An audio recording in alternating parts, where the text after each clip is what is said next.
สบายดีทุกคนวันนี้มีโอกาสที่เราจะได้มาสัมภาษณ์อาจารย์ครับ สบายดีเบิดทุกคนเด้ออาจารย์ครับก็จะเป็นผู้ที่มีประสบการณ์แล้วก็ประสบความสำเร็จในวงการเพลงเนาะแล้วก็มื้อนี้สิได้มาถามคำถาม Q&A แล้วก็คำถามที่หลายๆ คนอยากจะรู้แล้วก็ค้าใจหลายอย่างแล้วก็สิมีคำถามอย่างเขามาเบิ่งกันเลยคำถามหนึ่งเนาะดีเคน้ำมันไผ่ โดยสบายดีก็เรื่องกันสบายดีค่ะเนาะถามว่าดีเคน้ำเป็นไผ่เนาะเนาะก็คือดีเคน้ำก็เป็นคนนี่แหละ ยอกเนาะก็คือดีเคน้ำเนาะซื้อแท้ๆเนาะเป็นน้ำเด้อทุกคนเนาะซื้อน้ำเนาะ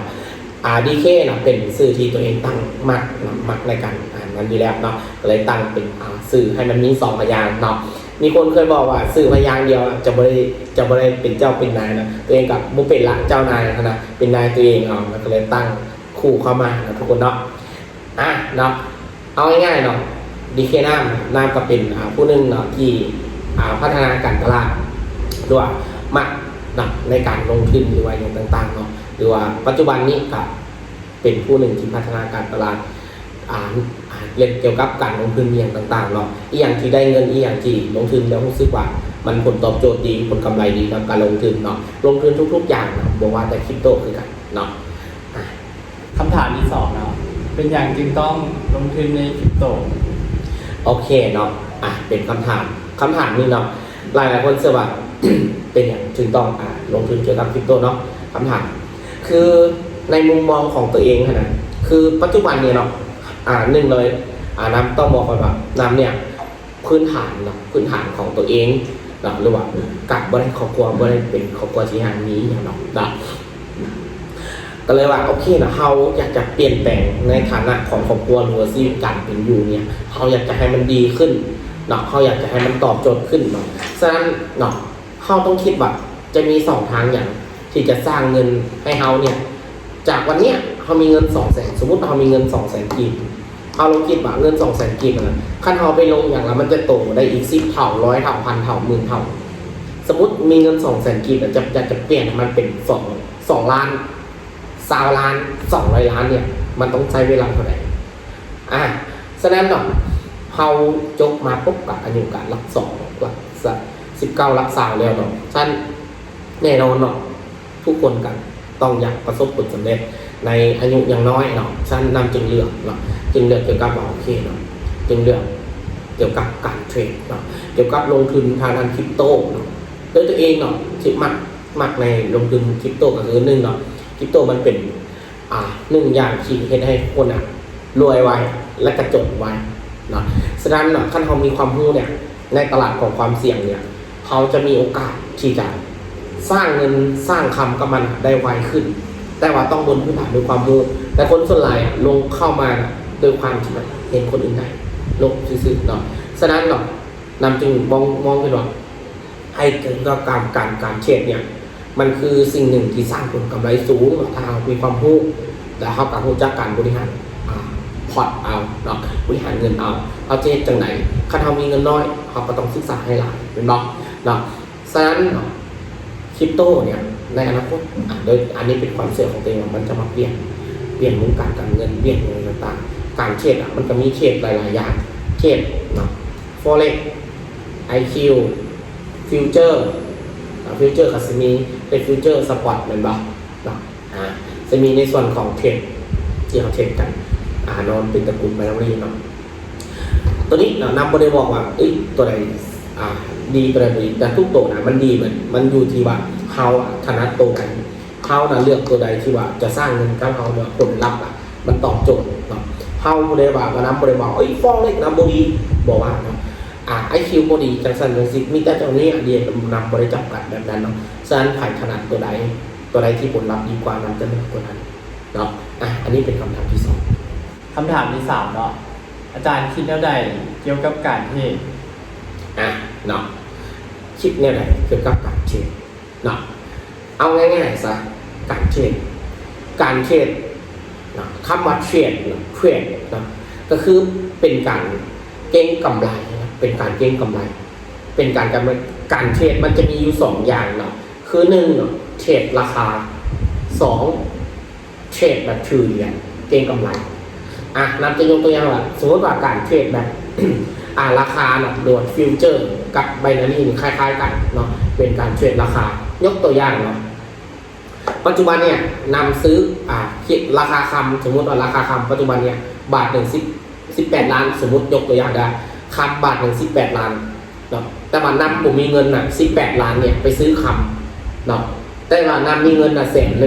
เนาะหรือ50,000เนี่ยนำอยากจะเทรดราคาเนี่ยซื้อว่าจากปัจจุบันเนี่ยตัว12 โมงถึงปั๊บราคาคำถึงบาท18 ล้านปั๊บซึ่งว่าเทรดราคาของคำก็คือภายในจาก12 โมงถึงเป็น12 โมง 5 นาทีเนี่ยขั้นเขาคิดว่าเขาวิเคราะห์กราฟโดยอย่างที่ตาคิดว่าหากราคากราฟขึ้นราคาของคำขึ้นจาก18 ล้านขึ้นไปเป็น18 ล้าน 1,000 กีบกระยา 2,000 3,000 กระยาอันนั้นคือเขาส่วนเขาบายเขาเลือกซื้อเอาซื้ออันนั้นคือเขาชนะหรือว่าเขาจะได้ผลตอบแทนอันนี้คือการเทรดราคาเป็นการเทรดฟิวเจอร์คืออนาคตเนาะเป็นการเทรดโดยที่ใช้อ้างอิงของอินดิเคเตอร์เทียนต่างๆบนแมนการเดาเนาะแต่ว่ามีตัวสปอร์ตเนาะสปอร์ตก็คือถือคำอย่างเช่นแบบนำมีเงิน18 ล้านนำซื้อคำปั๊บเนาะบาท 1ได้บาท 1ถือคำไว้กรณีว่าคำขึ้นไป18 ล้าน 100,000นำขายคำปั๊บเนาะแล้ววันนี้กรณีว่าคำมันลงวันนี้มันลงแสงของเขาก็ขาดขึ้นขั้นมันขึ้นไปปุ๊บมันขายอะไรคือถือทรัพย์สินประเทศสปอร์ตที่เขาเรียกเรื่องกันเนาะหลายคนบอกว่าสปอร์ตโบเซียงโบจริงเนาะคนที่ว่าโบเซียงกันนะโอ้ยเนาะเจ้าโบศึกษาดีเนาะเจ้าต้องเบิ่งดีๆใครว่าโบเซียงเบิ่งบิตคอยเนาะเบิ่งพอร์ตของน้ำก็ได้เนาะใครว่าโบเซียงเนาะอันนี้เป็นการเทรดการเทรดคือการเก็งกำไรเกี่ยวกับจะมี2 อย่างคือที่บอกไปเนาะฉะนั้นเนาะการเทรดโมเมนต์การเดาเนาะแต่ว่าใช้หลักการศึกษาเทียนต่างๆมันจะมีเนาะสารสีประมาณนี้เกี่ยวกับการเทรดเพราะการเทรดเนี่ยมันจะดีอยู่บนว่าเทรดราคาเนี่ยเขามีเงินน้อยเขาก็เทรดได้เขาจะเทรดได้เพราะเท่าไหร่เขาก็เทรดได้ผลกำไรมันจะสูงแน่นอนผลกำไรสูงความเสี่ยงสูงวิธีลดความเสี่ยงก็คือศึกษาคือที่ผ่านมาเนาะนำมาเกี่ยวกับกันในเพราะว่า1มันตอบโจทย์มันก็สร้างผลกำไรสร้างเงินไปถ้าเขามีความรู้ยังไงเขาก็หาเงินได้ไวอยู่แล้วนะเปลี่ยนจากเงินแสนเป็นเงินล้านในบางที50 นาที20 นาทีชั่วโมงนึงเขาก็สามารถเปลี่ยนระดับได้แล้วเนาะอันนี้คือเกี่ยวกับการเทรด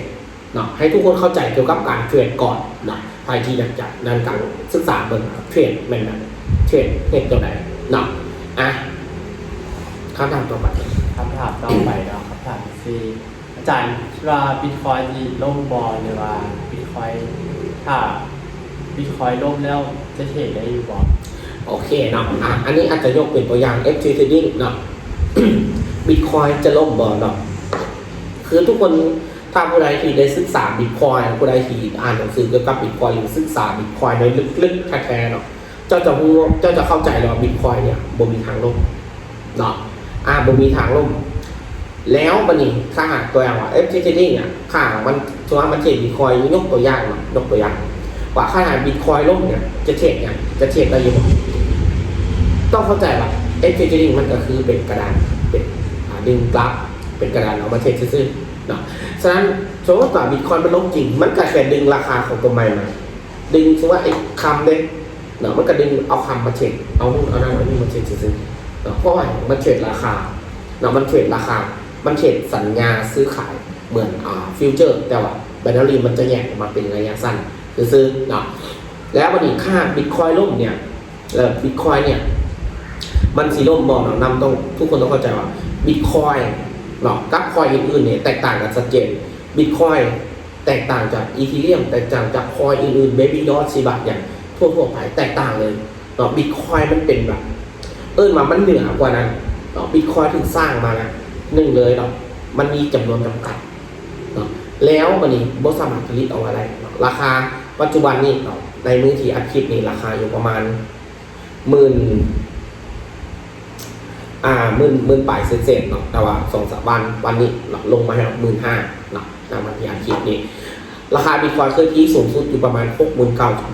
70,000 เหรียญต่อ1บิตคอยน์นะปัจจุบันนี้ไผ่ที่ถือสปอร์ตอยู่สมมติเจ้าถืออยู่70,000ปัจจุบันลงเดิม15,000แสดงวันนั้นจะมีเงินตื้อหนึ่งตื้อป่ายตื้อ200 ล้านวันนี้จะเหลือเงินอยู่200 ล้านอันนี้ไผ่ที่ถือสปอร์ตจะเป็นแบบนี้นะอันนี้คือความแตกต่างสั้นเนาะในมุมมองหรือความคิดและกับความเห็นส่วนตัวของนำซึ่งมีความเชื่อมั่นว่าบิตคอยจะบ่ลงเนาะถึงบิตคอยล้มกระดานเทรดหรืออย่างต่างๆคือ SGD มันกันหรือว่ากระดานอื่นๆที่เขาดึงกราฟเทรดตัวนี้ไม่ได้เขาก็ดึงตัวอื่นมาเทรดเนาะสรุปง่ายๆเนาะตัวนี้เนาะโอเคขอบคุณครับ เป็นคำถามต่อไปเนาะมีความคิดแนวใดเกี่ยวกับ affiliate marketing โอเคเนาะเนาะสำหรับตัวนี้หลายคนอาจจะเห็นอยู่หลายๆแอปหลายฟิวเจอร์เนาะคือจังซี่เนาะ affiliate marketing เนาะ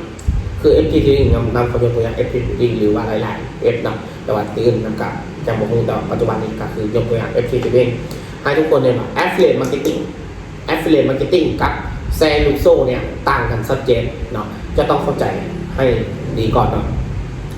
affiliate marketing เนาะ affiliate marketing เป็นการเริ่มมาแบบไหนเนาะก็คือ1เนาะ affiliate marketing สมมตินำเนี่ยรับจะพูดว่า affiliate marketing เป็นแบบไหนเนาะคือสมมตินำบ่ต้องแชร์หรือว่านำสอนให้คนอื่นนะคนอื่นสร้างเงินได้ปุ๊บหรือคนอื่นเข้ามาสมมติแล้วเขาได้เงินถามว่าเขาได้ค่านั้นค่านี้เขาบอกเขาจะได้ค่าเป็นเปอร์เซ็นต์ที่กระเจ้าทำธุรกิจแล้วได้เงินสมมติยกตัวอย่างว่านำนะครับบุญเพชรเนาะเพราะว่าบุญเพชรสนใจแล้วครับเทรดแล้วต่างๆนำสอนในบุญเพชรเทรดเก่งบุญเพชรเทรดได้1,000 เหรียญเนาะนำจะได้ 1% จากบุญเพชรที่บุญเพชรเทรดได้ถ้าบุญเพชรเทรดเสียนำก็จะบ่ได้เนาะแบบนี้นะคือแชร์ลูกโซ่เนี่ยแชร์ลูกโซ่เป็นแบบไหนเนาะแชร์ลูกโซ่ก็คือยกตัวอย่างว่านำบุญเพชรปั๊บบุญเพชรเทรดปั๊บนำจะได้ 50% บ่ได้เท่าไหร่ของบุญเพชรขั้นมาบุญเพชรบ่ไปแนะนำต่อนำกับบ่ได้เงินสิอันนี้คือแชร์ลูกโซ่เนาะสั้นตัวนี้มันจะมีคือ affiliate มันจะสร้างเงินแนวก็ต่อเมื่อเฮาเนี่ยเฮ็ดเวียกนะเฮาเฮ็ดเวียกเขาสอนคนสร้างคนเมื่อที่เฮาบ่เฮ็ดเวียกเขาจะบ่ได้เงิน affiliate ยกตัวอย่างง่ายๆว่าคือสมมตินำเป็นลีดเดอร์เนี่ยนำก็จะเป็นต้องส่วนไปมาเช็คกันนำเช็คเองนำการนะครับค่าคอมเองอันนี้สรุปง่ายๆอันนี้ก็คือ affiliate marketing ค่อยบ่จำเป็นต้องส่วนไปค่อยบ่จะเรื่องก็ได้เพราะ affiliate marketing มันบ่ได้แม่นว่าจะต้องไปส่วนคนอื่นและวงเงินการที่มันจ่ายบ่ได้แม่นแบบเป็นแชร์ลูกโซ่แชร์ลูกโซ่คือแชร์บ่มีคนใหม่เข้ามากดก็บ่มีเงินจ่ายแล้วสุดท้ายก็ปิดระบบไปแชร์ลูกโซ่คือเอาเงินของใหม่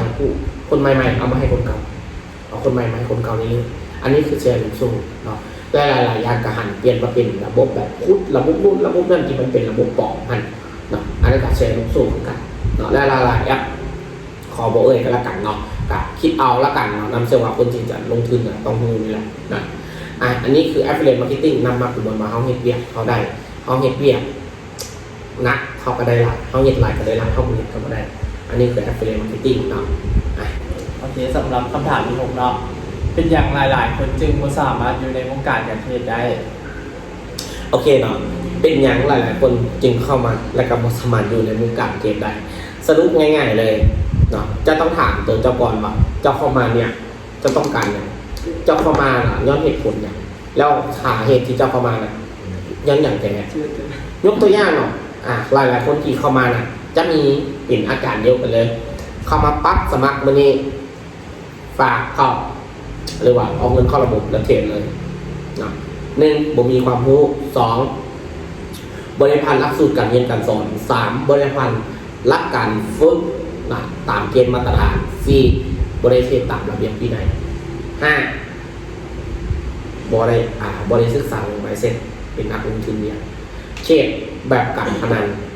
เทรดเอาเป็นเอาตายต่อและการหลักๆเลยคนส่วนใหญ่เนี่ยจะเป็นแบบเดียวกันตัวข้อนี้เนาะแยกบ่ได้แบบเอียงเป็นต้นทุนเอียงเป็นกำไรเนาะสำหรับข้อนี้นับบอกเลยว่าเป็นสิ่งที่สำคัญที่สุดเนาะคนที่เข้ามาบ่ได้เนี่ยเฮาบ่มีเป้าหมายเรื่องเป้าหมายเฮาเนี่ยยังบ่ได้ลึกพอหรือว่าชัดเจนพอยกตัวอย่างว่าเฮามีงบ5 ดอลให้ปั๊บเทรดขึ้นได้10 เหรียญอันนั้นคือ 100% จะหอด10 เหรียญปั๊บอยากได้15เทรดขึ้นอีกพอด15อยากได้3เทรดขึ้นอีกสมมุติอยากได้30เทรดขึ้นหอด28หอด29ยังอีก1 เหรียญบ่ถึง30ทั้งที่เป้าหมายเจ้าตั้งแต่แรกเริ่มมา10 เหรียญ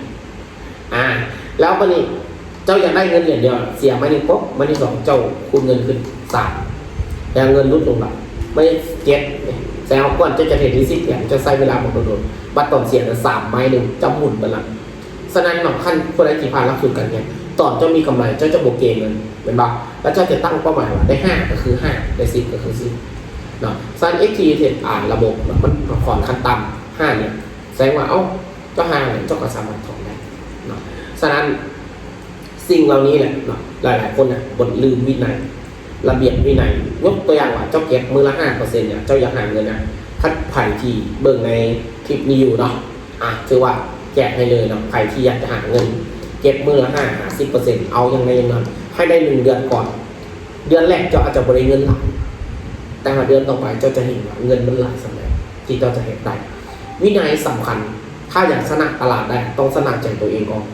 เนาะบางคนเนี่ยเมากระเทศเอาเป็นเอาตายนำบอกเลยว่าหลายคนที่เบิ่งคลิปนี้อยู่น้ำเสือลงมา1เลยจะต้องคิดนะว่าค่อยต้องมีเงินถึงจะเทรดกับตลาดได้ค่อยต้องมี300เพื่อจะค่อยเกเงินให้สามารถเกได้หลายๆแล้วจึงชนะตลาดได้เจ้าคิดผิดที่สุดความรู้เท่านั้นถึงจะชนะตลาดได้ชนะใจตัวเองคือสิ่งสำคัญเนาะคนที่ผ่านมานะอยู่ตลาดไว้ให้ตัวไหนเข้ามาปั๊บเทรดเสียปั๊บความคิดแหละวุบคุณมาหนึ่งก่อนเลยอาชีพเนี่ยแม่นอยู่บ่ค่อยคิดว่าค่อยยังจะถือกับอาชีพนี้บ่หรืออาชีพนี้มันบ่แม่นทางของค่อยบ่แวบแรกเราก็คิดคือกันเนาะสั้นเขาต้องเปิดใจเนาะเปลี่ยนในมุมมองใหม่ขั้นเอาเสียตัวเองล่ะยังประสบผลสำเร็จลองเสียคนอื่นลองเรียนตามหลักสูตรลองวิเคราะห์ได้ตามเป้าหมายจากเดือนนึงเฮ็ดตามรถแมพทุกอย่างในเดือนนึงเขาเจ้าเฮ็ดได้เจ้าอยู่ได้แน่นอนเนาะก้อนน้ำเสียได้นะนับประเก็บเล็กๆน้อยๆคือกันบ่ได้แม่นว่า34 35 4นั้นแบบเนาะ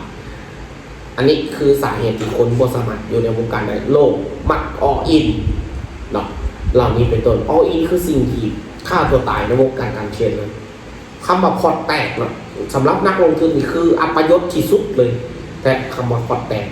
เนาะนักลงทุนทุกคนเนี่ยบ่มักเลยพอร์ตแตก1เนี่ยก็อย่างเขาเจ้าว่าพอร์ตแตกพอร์ตบ่ได้จะแตกทุกวันมันจะให้พอร์ตจอนเป็นนิสัยจะให้ตัวจอนทำงานโดยอัตโนมัติทุกมือพอร์ตจะอยากดีแต่สูงเพราะเจ้าเริ่มต้นเจ้าเห็นไอ้พอร์ตมันเสียมันละเหตุนั้นมันเหลือแต่ศูนย์ความทรงจำสมองจิตใต้สำนึกของเจ้าเนี่ยมันจะอยากให้พอร์ตเจ้าเหลือศูนย์อยู่ทุกวันทั้งที่มันควรจะเป็น100ทั้งที่มันควรจะเป็น 1,000 นะอันนี้เนาะหลายคนเนี่ยเหตุตั้งแต่แรกเริ่มมันผิดพลาดเหตุตั้งแต่จุดสตาร์ทของเจ้าเนี่ยมันบ่ถูกต้องเลยเจ้าก็ให้ได้ชีวิตของเจ้าโดยตัดการลดแมพของเจ้าน่ะบ่ไปตัดแบบเนาะขั้นเจ้าเฮ็ดทุกอย่างขั้นตอนตามเริ่มต้นการเฮ็ดตอนเฮาเรียนเป็นบ่เรียนฝึกงานลงปฏิบัติตัวจริงการเทรดก็คือกันเนาะน้ำบอกเลยว่าน้ำอยู่วงการเนี่ยสำหรับไบนารี่ตัวนี้ไล่แต่ว่าตัว FT เนี่ยน้ำอยู่ได้เกือบ2 ปีปลายแล้วเนาะ2 ปีปลายน้ำหากันได้2 ปีนึงเจ้าเข้ามา3 เดือนเดือนนึงเก่งน้ำมันดีที่สุดแล้วแต่ว่าต้องเก่งให้ได้ตลอดด้วยอันนี้คือสิ่งสำคัญเนาะการซีนี้ประมาณนั้นเนาะคำถามต่อไปนะคำถามที่7เนาะอยากเป็นนักเทรดอยากเป็นนักลงทุนต้องใช้เงินเท่าไหร่โอเคเนาะนำสำหรับคำถามนี้นะสำหรับคนที่ติดตามเนาะคือคนที่เป็นมือใหม่หรือว่าคนที่ยังไม่ได้เห็นคลิปนี้อยู่นำสำหรับคนที่มาเบิ่งว่าจุดนี้น่าจะเป็นคนที่ตั้งใจเนาะเนาะอยากเป็นนักเทรดอยากเป็นนักลงทุนเนี่ยต้องมีอย่างไรต้องใช้เงินเท่าไหร่เนาะฟังกันเลยนะทุกคนเนาะคืออยากเป็นนักเทรดอยากเป็นนักลงทุนเนี่ยต้องใช้เงินเท่าไหร่ต้องมีเท่าไหร่เนาะต้องมีอย่างไรเนาะ1เลยทุนเนี่ยถามว่าต้องมีหมดแน่นอนอยากเป็นนักลงทุนแต่บ่มีทุนนะที่ประสบผลสำเร็จนะบ่มีนะเนาะทุกคนนี่แหละเนาะทุกคนเบิ่งเลยว่าเศรษฐีแต่ละคนเนี่ยก่อนจะซักเซสก่อนจะประสบผลสำเร็จแน่นอนอยู่แล้วเนาะของคนมีต้นทุนเนาะแต่ว่าทุนหลักทุนน้อยมันเกี่ยวกันเนาะฉะนั้นเนาะ1เลยเนาะสิ่งที่ต้องมีได้เนาะ1กล้าตัดสินใจเนาะ2กล้าที่จะแตกต่าง3กล้าที่จะลงมือเฮ็ดแล้วก็บวกกับความอดทน4 ทุนเท่าไหร่เนาะทุนขั้นต่ำในการที่จะลงทุนนำบอกเลยว่านับหัวแต่ละคนที่จริงนะพอดว่าแหละพอดขนาดที่จริงลงทุนขั้นต่ำเนาะเขาจะโอนเข้าบริษัทขั้นต่ำนะในการเทรดนะได้อยู่$5 $5 5 เหรียญทำมาได้บนได้นะเจ้าสิได้แต่ว่าขั้นมาเจ้าอยากจะเดินในสายนักลงทุนแท้ๆนำบอกเลยอย่างน้อยต้องมี100 เหรียญพอดสำรองจะเดจะสิมีโอกาสเดียวนำคิดว่าใครที่สามารถเฮ็ดได้เด้อเนาะเงิน5 เหรียญจะเติมพอ5 เหรียญปั๊บต่บ่เคยเติมอีกเลยเนาะมีแต่ถอนแล้วกันเปลี่ยนชีวิตตัวเองได้นี่ลองเข้ามาคอมเมนต์นำกันนำว่ายังบ่นำก็ยังบ่เคยเห็นนำเองก็ล้มเลยผิดพลาดมาบ่แม่นน้อยๆเบิดกับชอสิมาได้กับเบิดเติมเบิดนั้นเบิดนี้แต่นำการเริ่มแรกเป็นเงิน200,000กินกับจริงแต่เก็บพอเรามีมาเก็บบวกขึ้นมาลงไปบวกขึ้นมาลงไปแซงมารับก็มีเติมถอนปกติการเทรดมันมีได้มีเสียอยู่แล้วฉะนั้นจะต้องเข้าใจว่าการเทรดเนี่ย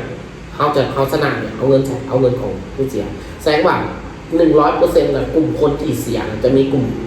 95% กลุ่มคนที่ชนะตลาดจะมี 5-10% เท่านั้นเนาะฉะนั้นน่ะเขาอยากจะเป็น5หรืออยากจะเป็น 95% อันนั้นคือสิ่งสำคัญเนาะฉะนั้นเนาะสรุปง่ายๆเลยว่าต้องมีความรู้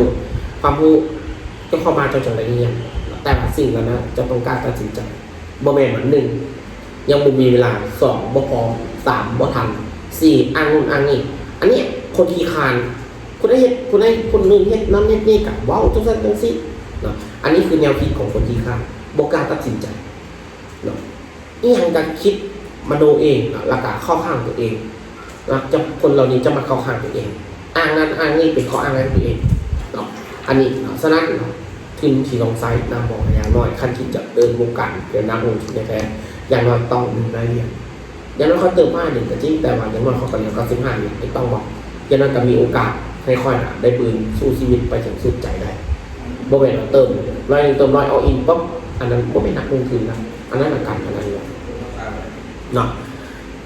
ก็สิมีประมาณนั้นเนาะ